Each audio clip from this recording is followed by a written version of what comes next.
What's happening, folks? Back with another reaction, back with some more Iron Maiden, and we're returning to the Fear of the Dark album, 1992, and we're going to listen to the Apparition. So, my take on this song is it features someone who has passed away and who is living in the hereafter, and there's sort of a narrative, I think. It's him speaking to one of his only true friends, and I think that forms part of the essence of the lyrics, because it talks about how in a world where it's hard to trust people and sometimes you feel like you need to have your back to the wall because you don't know, what to expect from people, if you do find someone who is straightforward with you and who's actually a friend, then you want to go the extra mile for them, you want to be there for them, you want to do what you can to help them in their own endeavors. But it also sounds like the narrator has passed away, and secondarily there's some philosophical musing more generally, like, is there life after death? Does a soul survive death? Are things like telepathy and ESP, are they actual? And the narrator seems to be saying, I'm coming back to try to communicate some of these answers to you, like the person who was his good friend in life. So yeah, I think it's kind of functioning both on a narrative level and a sort of philosophical level. And it's not particularly fast, it's kind of a heavier tune, it's a bit slower and plodding, but it's definitely got weight and heft to it, so, not to mention a lot of epic guitar work. So let's listen to it. This is Iron Maiden from their album Fear of the Dark. The tune is The Apparition.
You want to, if you try a little bit harder, a little bit of faith goes a long way.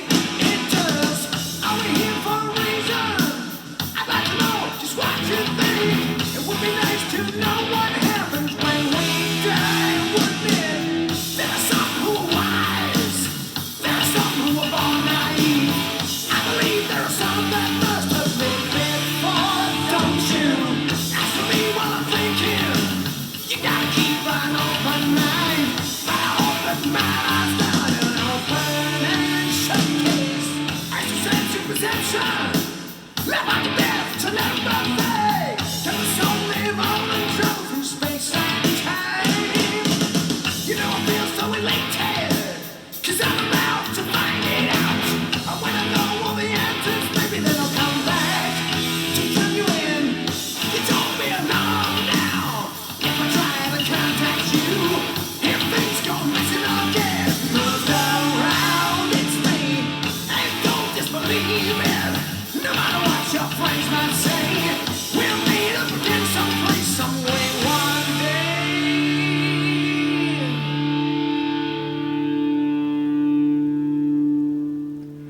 Yeah, so I think the song was what I was recalling, though maybe it's a bit earlier in the timeline. It actually sounds like he's about to die his mortal death, and so he's hoping that there is a hereafter and that his soul can survive and that his life, as he put it, isn't an open and shut case. And if that is the case, he will travel back and try to tell this other person, one of his true friends that he can only, count on one hand, about the actual nature of all these questions that he's posing, these musings that he's having. So, yeah, and like the philosophical determination that I think the song makes is that he wants to keep an open mind. He's not saying that, oh, yes, the supernatural exists and, I definitely will survive my own death, but I'd like to think that that's possible and I'm going to keep an open mind and I'm about to go and find out. So, yeah, as I said, I think the song is pretty much what I was recalling, though maybe turned back in the timeline a little bit. And yeah, I remembered that it got a bit more intense in that middle section. I didn't remember that it actually picked up in pace during that middle solo section. And the larger solo section, especially like one moment where I think I pointed for the second time, that reminds me of the phrase that I've said in a number of previous Iron Maiden reactions when they get into their Castlevania mode, which, as a kid who grew up playing video games in the 80s, Castlevania, it's like these, Transylvanian, Dracula slang type games with this real energetic, like action style music. And some of Iron Maiden's guitar work, especially their tracks from the 80s, I know this is the early 90s, but yeah, some of their songs from the 80s kind of have this vibe where it's like, I could see them in a Castlevania game. Obviously, an 80s Nintendo game wouldn't be able to play, the full Iron Maiden song, but it's like that type of, a bit dangerous, a bit mysterious, like that type of melodic sound. And I think the solo section in this track definitely gets into that Castlevania Maiden mode.